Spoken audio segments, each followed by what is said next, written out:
When you play a certain opening in chess, it's always good to know a trap or two so you can surprise your opponents and win some material.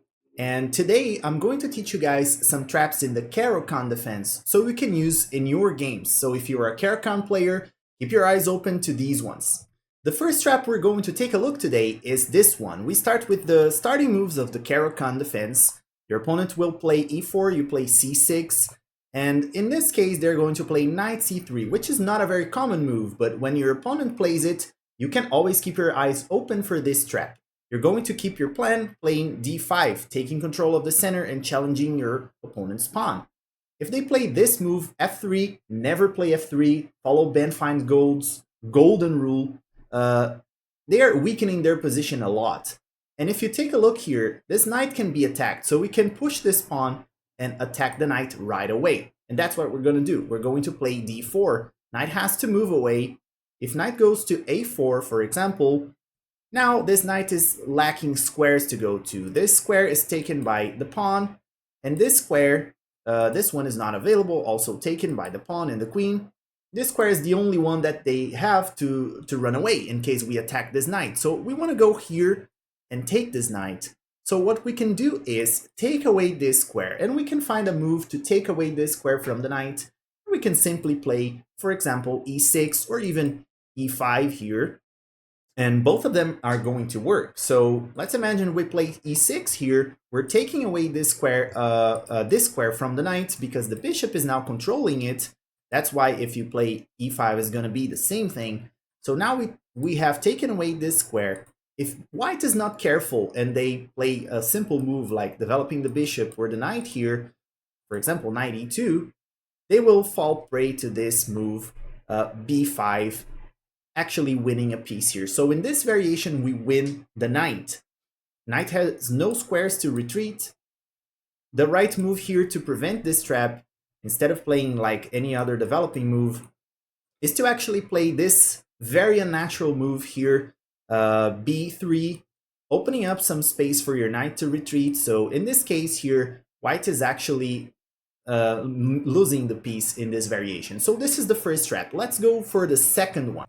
In this second trap, guys, we actually end up winning white's queen. So this is a good one, so you can keep in mind in case it shows up in your games if you play the Caro-Kann.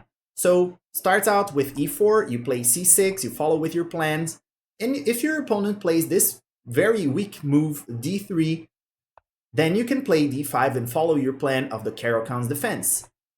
Knight to d2, developing the knight, we're going to play g6. If your opponent goes for f4, trying to advance the pawns in the king's side of the board, we're going to play knight to h6 with the idea of playing knight here to g4. So that's the point here of this move. And if your opponent plays knight g to f3, we're going to play that move, knight to g4. And if they play a move like bishop to e2, if you notice here, this queen has nowhere to go. So we can simply move the knight here and we win the queen. Knight to e3, we win the queen. There is no way to save the queen here. We are winning this game for sure, guys. So always keep in mind, this actually happened in a real game. We have these all these traps that are listed here in this video actually happened in real games, so you can have this in your own game, so keep your eyes open for this one. In this one, we win the queen. Now, we're going to see a third trap where we can also win another piece. And in this third and final trap, we're going to win a bishop in the end of the variation. So this one also happened in a real game. So we have the following moves, starting moves of the Caro-Kann, right? e4, c6, opponent plays d4, we play d5, very typical position here. Opponent's going to play knight to c3, very common too. We take, they capture back, we play knight to f6, typical.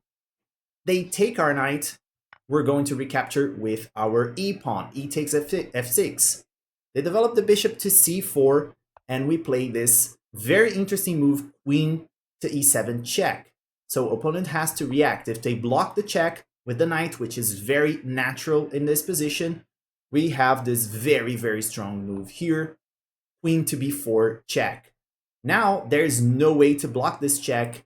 And without losing this bishop is hanging here. It has no defense. So no matter what white does here, if they block the check, let's say with the bishop or with the pawn, whatever, we're going to take this bishop on c4, and we are winning a piece here. This is pretty much winning for black. If you check on the Lichess database, after this move, we have more than 1,000 games that happened in this position, and black wins 71% of the game. So the winning chances are really good, and this can actually happen in real games. So you can see more than 1,000 games happened in this position, and black is winning 71% of them. So if you liked those traps, guys, and if you want me to bring more traps for you, please leave a like, comment, and subscribe to the channel. And I see you as always in the next one.